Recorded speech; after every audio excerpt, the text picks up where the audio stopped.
Pemirsa, sesosok mayat terbakar tanpa kepala yang ditemukan di kawasan Pantai Marina Semarang menemui titik terang. Dari hasil olah tempat kejadian perkara, diduga korban merupakan saksi kunci dugaan korupsi penyalahgunaan aset Kota Semarang.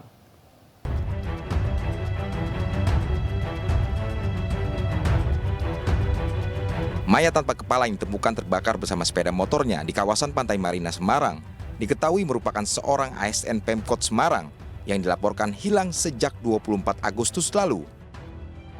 Dari hasil olah tempat kejadian perkara, korban diduga bernama Iwan Budi, ASN yang bertugas di Badan Pendapatan Daerah atau Bapenda Kota Semarang. Hal tersebut diketahui usai pihak kepolisian menemukan papan nama berikut sepeda motor yang terbakar dengan berplat nomor merah milik Pemkot Semarang. Saudara Iwan Budi yang dilaporkan hilang tertanggal 24 Agustus 2022, kurang lebih 14 hari yang lalu. Kondisi kendaraan maupun orang terbakar 100%. Tapi dari penyelidikan kasat mata, itu dari TKP tadi malam sudah kami laporkan kepada Direktur Kriminal Umum bahwa yang terbakar itu bagian leher ke bawah. Kemudian kepalanya tidak ditemukan di TKP ini.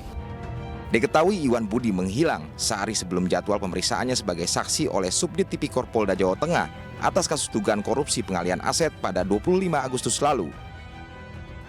Pihak kepolisian hingga kini masih menjalani pemeriksaan forensik terkait DNA mayat ditemukan tanpa kepala ini. Tim iNews melaporkan. Selengkapnya mengenai dugaan saksi kasus korupsi yang ditemukan tewas, sudah bergabung bersama kami Kasat Reskrim Polrestabes Semarang AKBP Doni Sardo. Selamat sore Pak Doni.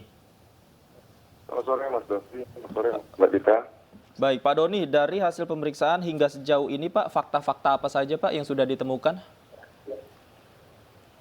Sejauh ini fakta-fakta yang kita temukan mulai dari TKP bahwa terjadi penemuan mayat di mana mayat tersebut kondisinya terbakar dari mulai leher ke bawahnya.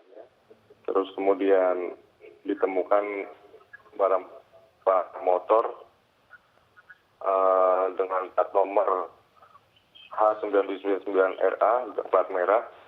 Kemudian ditemukan karena potong Wan Budi P. Baik, lantas bagaimana kronologis peristiwa ini sampai akhirnya korban ini ternyata merupakan diketahui sebagai saksi korupsi? Jadi terkait penemuan mayat ini, dugaan kami bahwa korban sesuai dengan apa yang dilaporkan oleh keluarganya pada saat hilang di tanggal 25 Agustus. Tapi untuk lebih memastikannya kami masih menunggu proses pengecekan DNA antara korban dengan pihak yang diduga sebagai keluarganya. Oke, Pak, kalau untuk kasus korupsinya sendiri, Pak, saat ini masih bergulir, Pak. Sudah ada tersangka mungkin yang memang ditetapkan atau sudah ditahan, Pak. Jadi perlu saya jelaskan terkait kasus korupsi yang sedang berjalan ini ditangani oleh Direktorat Kriminal Polda Jateng. Jadi bukan ditangani di Polrestabes Semarang. Oleh karenanya sejauh mana perkembangan masih kami dalami. Lantas apa peran korban dalam memberikan kesaksian ataupun dalam kasus korupsi tersebut, Pak? Sejauh ini yang kami dapatkan informasi bahwa korban akan dipanggil pada tanggal 25 Agustus 2022 ini di Direktorat Krimsus dalam kapasitas sebagai saksi untuk dilakukan klarifikasi. Baik, Pak, kalau untuk kasus menghilangnya korban ini sendiri hingga ditemukan ketika sudah meninggal dunia, sudah ada berapa orang saksi yang diperiksa, Pak? Sejauh ini yang kami periksa masih sebatas pada keluarga inti, baik istri maupun anak-anak, dan juga dari rekan-rekan kerja di kantornya saat ini. Baik, lantas bagaimana perlindungan keluarga dari korban ini, mengingat korban merupakan saksi dan ditemukan tewas, lantas bagaimana perlindungan terhadap keluarganya? Sampai saat ini keluarga masih belum mau menerima bahwa korban yang terbakar adalah sebagai keluarga yang dilaporkan hilang. Oleh karenanya untuk memberi kepastian kita masih menunggu dari hasil tes DNA. Oke, baik. Artinya tes DNA juga sudah dilakukan oleh polisi, Pak ya?